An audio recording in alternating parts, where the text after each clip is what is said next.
আসসালামু আলাইকুম এভরিওয়ান। আজকে করে দেখাবো আপনাদেরকে বিফ হালিম। আর আজকে আমি রাঁধুনি রেডি মিক্স মশলাটা ব্যবহার করে এই বিফ হালিমটা করেছি। চলেন রেসিপিতে যাওয়া যাক। প্রথমে হালিমটা করার জন্য আমাদের গরম পানি করে নিতে হবে। আর এদিকে আমাদের হালিমের প্যাকেটটা কেটে হালিমের যে পাউডারটা আছে ওটা আমরা একটা বোলে ট্রান্সফার করে নিব।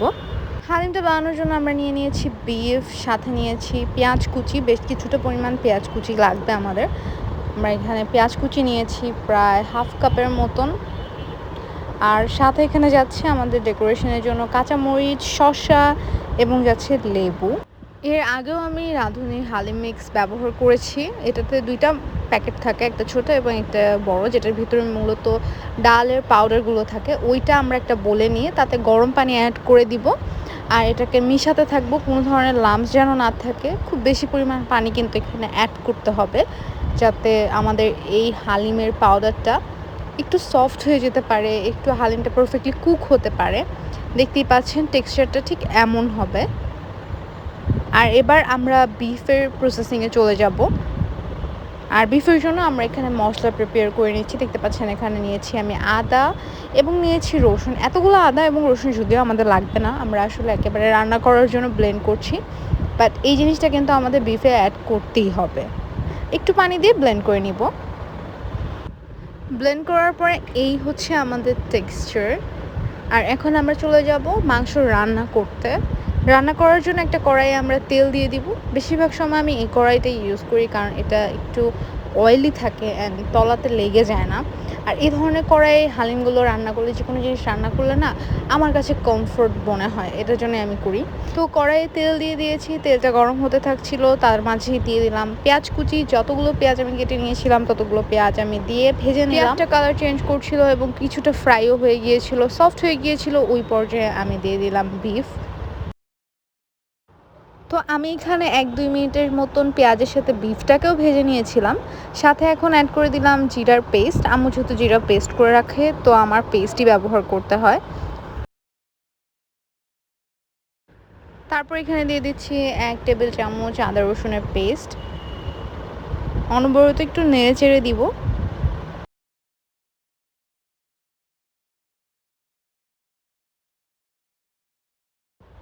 স্বাদ অনুযায়ী লবণ দিয়ে দিচ্ছি। একটু স্পাইসি বেশি খেতে চাইলে একটু লাল মরিচের গুঁড়ো অ্যাড করবেন। আমি যেহেতু একটু ঝাল বেশি খাবো অ্যান্ড বাসার সবাই একটু ঝাল বেশিই খাবে, তাই আমি এখানে লাল মরিচের গুঁড়া অ্যাড করলাম।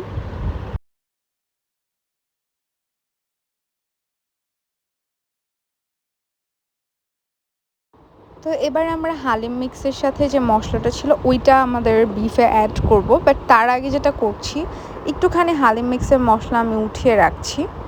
এটা আমি হালিম বানানোর সময় অ্যাড করব। নামানোর প্রোভাইড করা মশলা উঠিয়ে তার সাথে অ্যাড করে দিচ্ছি আমার আম্মুর হাতে বানানো ধনিয়া, মৌরি এবং কিছুটা পরিমাণ রাঁধুনি মিক্স করে গুঁড়া করে নেওয়া সেই মশলাটা। আপনি এখানে গরম মশলাও অ্যাড করতে পারবেন, ওইটাও ভালো ফ্লেভার দিবে। আমি কিন্তু এর আগের রেসিপিতে গরম মশলাই ব্যবহার করেছিলাম। আর এই মশলাটা আমি ব্যবহার করব এখন বিফে। তো পুরোটাই আমি বিফে দিয়ে দিচ্ছি। আর যেহেতু বিফ সেদ্ধ হতে অনেকক্ষণ সময় লাগে, তাই পানিটাও কিন্তু একটু বেশিই প্রয়োজন হবে। যে বাটিতে মশলাটা নিয়ে নিয়েছিলাম ওই বাটিতেই পানি নিয়ে আমি পানিটা অ্যাড করে দিচ্ছি।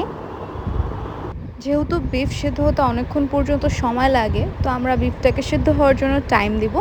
যখন দেখবেন গ্রেভিটা ঠিক হয়ে গিয়েছে, বিফ থেকে পানি ছেড়ে দিয়েছিল, বিফটাও সেদ্ধ হয়ে গিয়েছে, তো দেখবেন তখন বিফটা চাপ দিলেই ভেঙে যাবে। ওই পর্যায়ে উঠিয়ে নেবেন কয়েকটা। আমরা এটা দিয়ে বিফটাকে ম্যাশ করে একদম কিমা করে নিব, যাতে আমরা হালিমে ব্যবহার করতে পারি। আর হালিমটা কিন্তু তাহলে মোটামুটি ভালোই ঠিক হবে, আর বিফের ফ্লেভারটা হালিমের মাঝে যাবে, হালিমটা খেতেও মজা লাগবে। কয়েকটা বিফ উঠিয়েছি আর কয়েকটা বিফ আমি রেখে দিয়েছি। এবার ওই যে শুরুতে হালিমের যে ডালটা আমরা প্রিপেয়ার করে রেখেছিলাম গরম পানি দিয়ে, ওইটা এখানে অ্যাড করে দিব।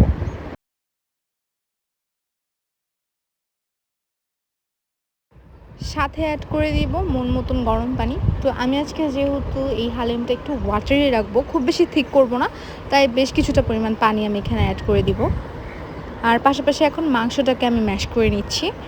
মাংসটা ম্যাশ করতে না পারলে চাইলে প্রসেসরে দিয়ে নিতে পারেন। আর এরকম গুঁড়া গুঁড়া হয়ে গেলে তারপরে আপনি এটাকে হালিমের মাঝে দিয়ে দিন। এটা এখন হালিমে দেওয়ার জন্য একদম রেডি।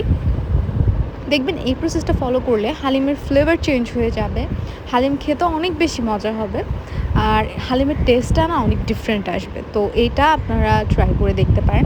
আর হালিমটা মোটামুটি ভালোই থিক হবে।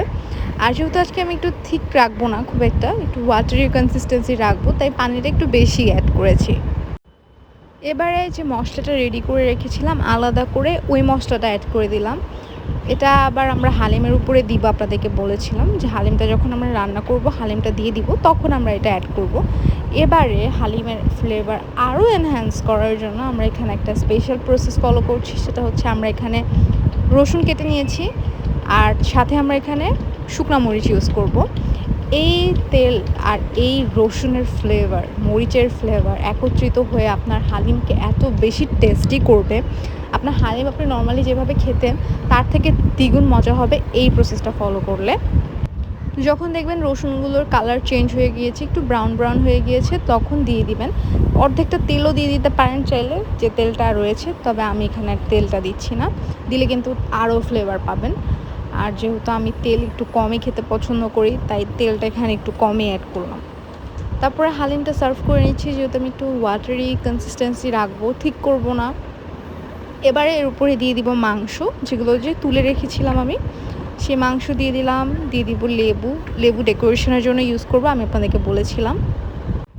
বেরেস্তা দিয়ে দিচ্ছি। বেরেস্তা কিন্তু হালিমের উপর দিয়ে ছড়িয়ে দিলে ফ্লেভারটা ভালো পাওয়া যায় আর দেখতেও সুন্দর লাগে। আর একটুখানি লেবুর রস উপর দিয়ে দিচ্ছি।